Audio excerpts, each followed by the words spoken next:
Hey, it's Mike. I'm here with Nick.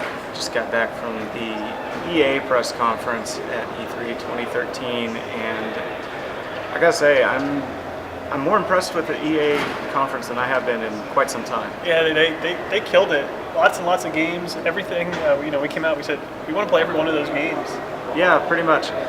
They let off real strong. They said there's going to be a revival of a classic EA franchise that everyone knows and loves, and started out looking like it was going to be Battlefield 4, and they turned that on its heads and announced Plants vs. Zombies, garden warfare, garden combat. Yeah, it's you nailed it at the press conference saying it's basically Dungeon Defenders in the Plants vs. Zombies universe, running on the Frostbite 3 engine, which is the one that they use for Battlefield 4. Yeah, they did a lot to talk about the engines that they've got lined up. They said every next-gen game they've got is running on either Frostbite 3 or the Ignite engine for their sports titles. And this Plants vs. Zombies title just looked freaking ridiculous. It's a 4-player co-op survival shooter. You play as like mobile versions of some of the plants from Plants vs. Zombies. Each has its own ability. It's the cactus, the sunflower, and the pea shooter, and the chomper.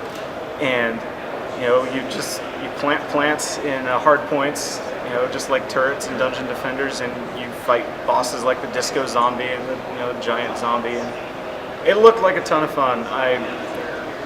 And then they announced Peggle 2. I mean, seriously, it doesn't get any better than that. Yes, yeah, definitely. That was a strong lead off and a surprise lead off. Nobody had heard anything about it because they knew was just recently Plants vs. Zombies 2 was announced. Right. So I think maybe at first people kind of thought that that's what it was, and then they showed it. They played it, and it was like, wow, this is cool. Yeah. And then what came next? We saw. Oh, they teased. What did they tease? They teased Star Wars Battlefront. Yeah. From DICE, blowing the minds of everyone who's been asking for a sequel to Battlefront 2 the entire previous generation. Yeah. And pandemic went under. There were rumors that the Time Splitters guys were going to be doing it, and then nothing. Yeah. Nothing. Everyone's hopes and dreams were squashed. Then Disney bought Star Wars and fired LucasArts, and then they sold them. And then EA bought it. Then EA has the Star Wars license, and now we've got Battlefront 3 coming. There was another teaser for Dragon Age Inquisition, which looks pretty good. It's got a return of a couple characters I saw. Morgan, the obvious one, and Vodek from Dragon Age 2 was in there. Yeah. So bad things are happening to the world. The world's getting blown up. We got to go save it, and probably sleep with our party members. We can only hope. So.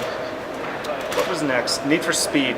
The Need for Speed Rivals. This is the first in EA's trend of genre blending, or blending all types of multiplayer and giving a tablet player something to do.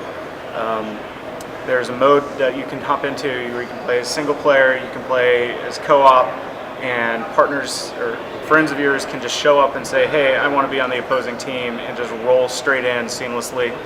And players on tablet can come and join the police. It continues the cops versus racers theme that's been going with Need for Speed for a while now, and it looks really good. Yeah, I mean, EA said actually right when the show started that every game they were going to show was going to be for Xbox One and PlayStation 4. And maybe PC. That's true, yeah. And Need for Speed looked really good. I guess the other racer game we saw earlier in the day was Forza 5, which it looked really good, but this was pretty impressive visually and stuff. And there's going to be a lot of car porn going on, it seems, this generation. Yeah, everybody has a car game. I mean, Sony announced Drive Club back when they announced the PS4. Forza 5, new Need for Speed. I heard that there's going to be an Ubisoft driving game as well. I wonder if GT6 this fall. I wonder if Ubisoft brought a car up on stage for their press conference though, because that seemed to be a trend as well. Yeah, we also saw that they're making a Need for Speed movie starring the sidekick from Breaking Bad. So I guess someone will watch that. Yeah, so let's see, what else did we see at EA? Battlefield 4, which we kind of mentioned, but what was impressive about that is they showed off finally the multiplayer, 64-player multiplayer. They played live on stage, and it was was insane. It was well rehearsed but impressive. Yeah, I mean, it's huge environments, a lot of verticality to it, which is a bit different. There was a part where like the team of guys kind of went into a building, took an elevator to the top, flew a helicopter at the top, and the building was under attack by tanks, and that was going to bring it down. They had to get off the building. Then the building actually came down, which was impressive. It was really impressive. They also showed again that a player using a tablet can enter the commander mode and issue orders to the team, say, attack this checkpoint, go defend this flag, and whatnot. And they also had the ability to call in airstrikes through that. And the destructive environment stuff that they've been rolling since the Bad Company games is really in full force. Like Nick said, they brought a building down. One of the encounters, they were running outside of a shopping mall, and this tank came rolling by, and they ran back inside and down and chucked a satchel charge under, brought the roof down and the tank with it. Yeah. It looked, like I said, they rehearsed that sequence really well, but they say it was all happening in real time. It looked really good. Yeah, very good stuff there. We got a lot of sports. We saw sports. We saw Madden 25. We saw NBA Live 14.